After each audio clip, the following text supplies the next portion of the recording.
I'm Chaplain Carol Uselman, and today this is the first in our Preparedness videos, sponsored by Warrior Family Ministries. And I just want to start to give you a biblical background for preparedness. We're living in crazy, chaotic times, and it's always good to be prepared for whatever comes through prayer, through fasting, and through preparation, both spiritually and emotionally and physically. And so today I want to talk to you about some preppers that I found in the scripture.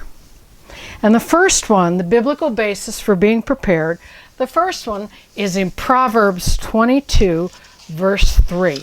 And let me read that. And I'm reading from the Warrior's Bible, which is the New King James Version.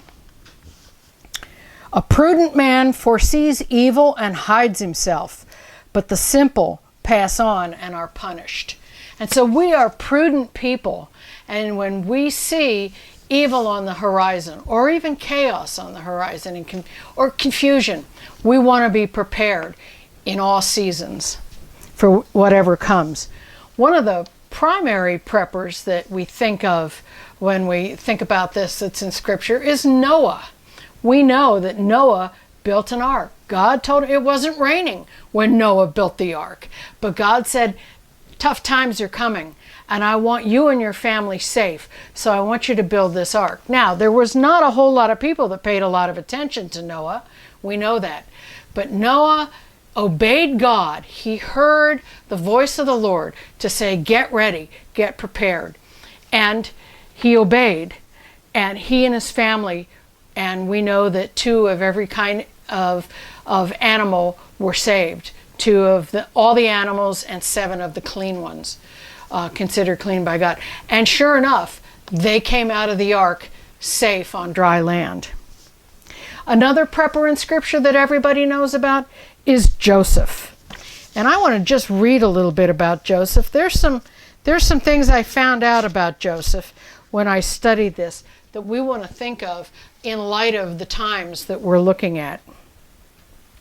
Now, there was no bread in all the land. We know the story of the dreams that Joseph interpreted for Pharaoh, that there would be 7 really good years, bountiful years, huge harvests, followed by 7 lean years. And so Joseph, as a reward, and as Pharaoh realized that this was a very wise man, he put Joseph, number 2, in charge of the kingdom of Egypt. And so they gathered up extra during the years of plenty to have put aside for the years of famine. And so this is an interesting part of the story that I'm going to start to read. And this is in Genesis 47, starting in verse, looks like 33.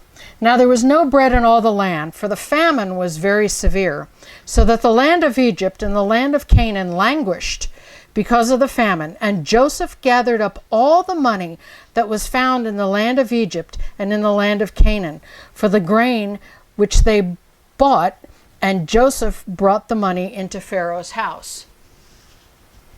And a little bit further down. Then Joseph bought the land of Egypt for Pharaoh. For every man of the Egyptians sold his field because the famine was severe upon them. See, what happened was, as the famine went on, people traded their money and bought from Joseph's storehouse, from the government of Egypt, the food that they needed. Well, after a while, their money ran out. So they started to thin their herds, and they sold their cattle and to the government of Egypt for food. And then finally they ran out of cattle. And so the Egyptians came to Joseph and they said, we have nothing left but ourselves and our maidservants and manservants, just people and our labor.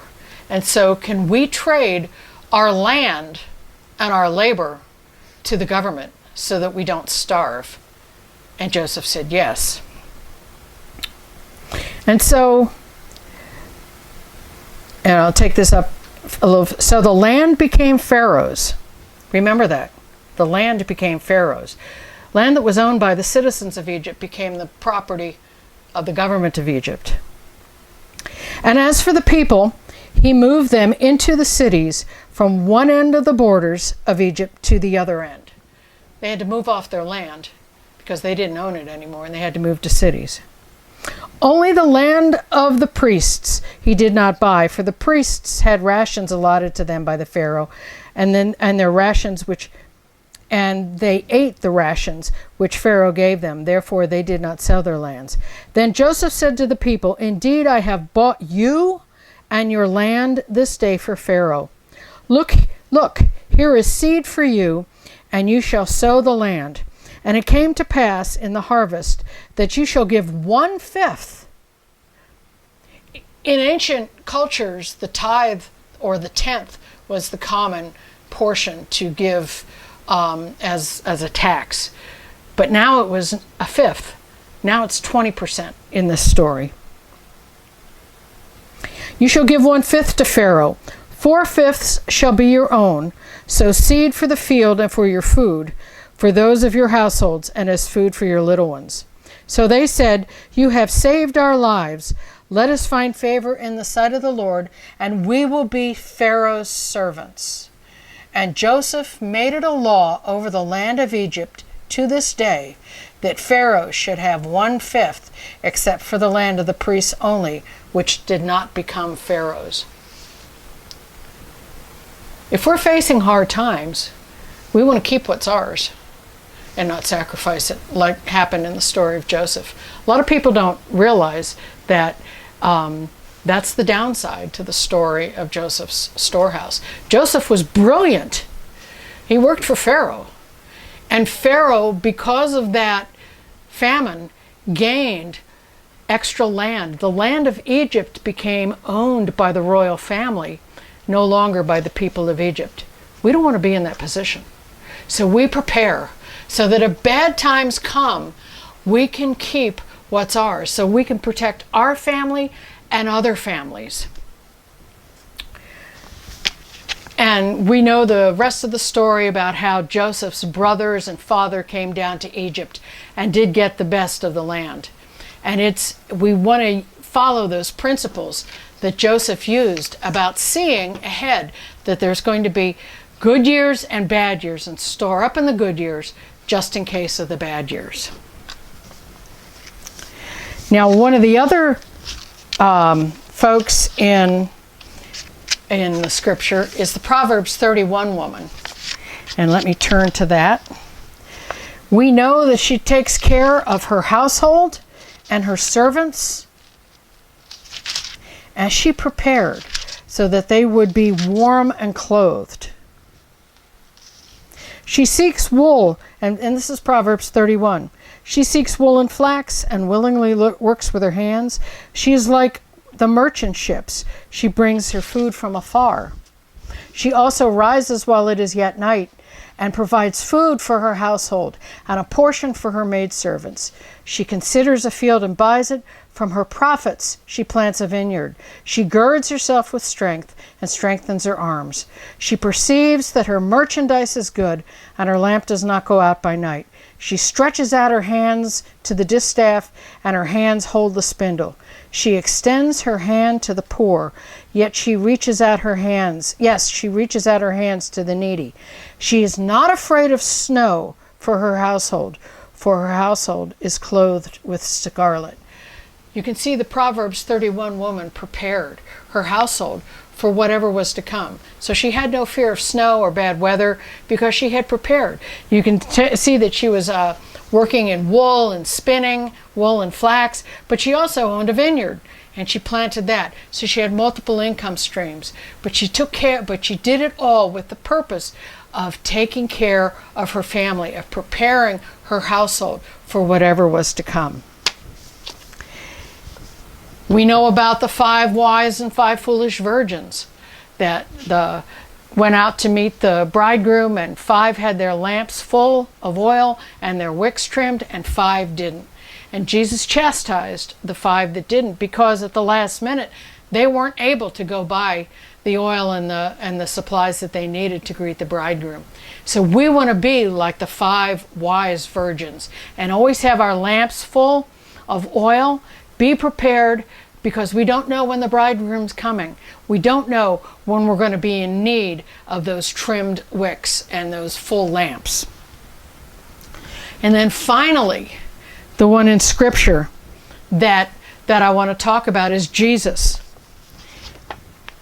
Jesus himself, in John chapter 14, when he spoke that he was the way, the truth, and the life, he said, "Let not your heart be troubled. You believe in God, believe also in me.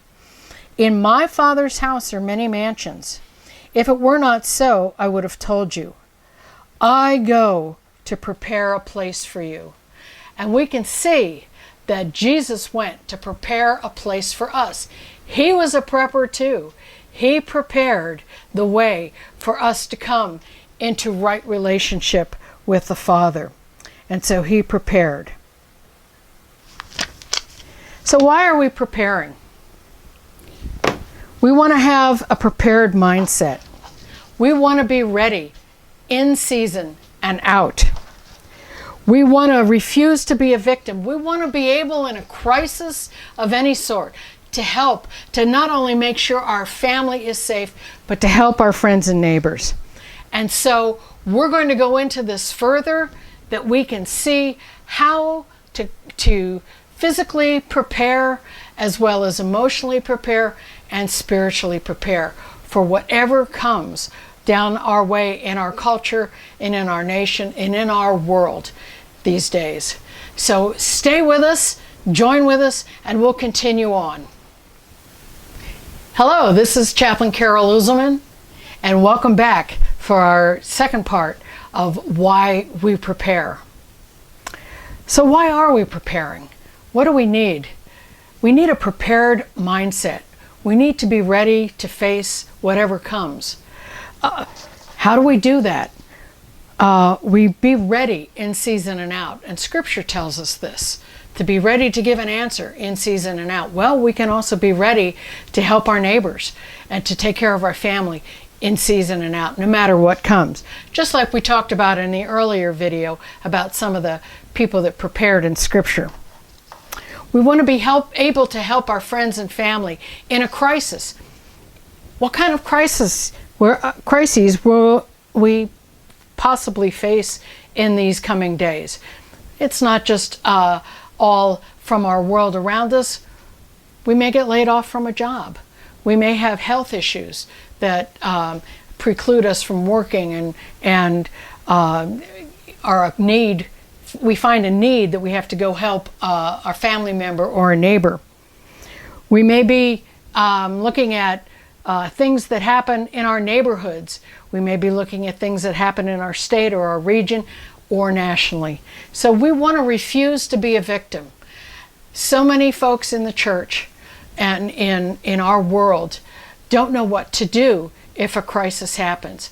We want you to know what to do. So we're going to help you to learn to prepare so you don't have to be a victim, and you're able and ready to help others when they go through crises. Let's look at some of the scenarios in your area. Some of the more common ones that we think of right away when we think of preparedness are weather-related. Well, is it a weather-related issue at home?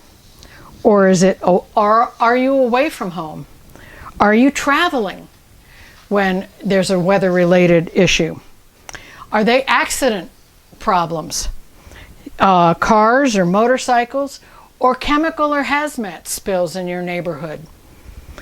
Are they finance related? Is there job losses that you're facing? Are they health related?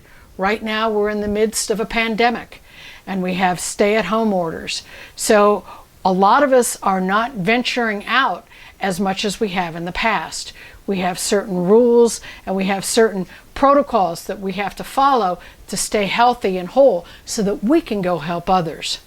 And so for each one of us, we want to, as we get ready to prepare, as we start to lay in the items and the things that we need, we need to look at what are some of the issues in our area.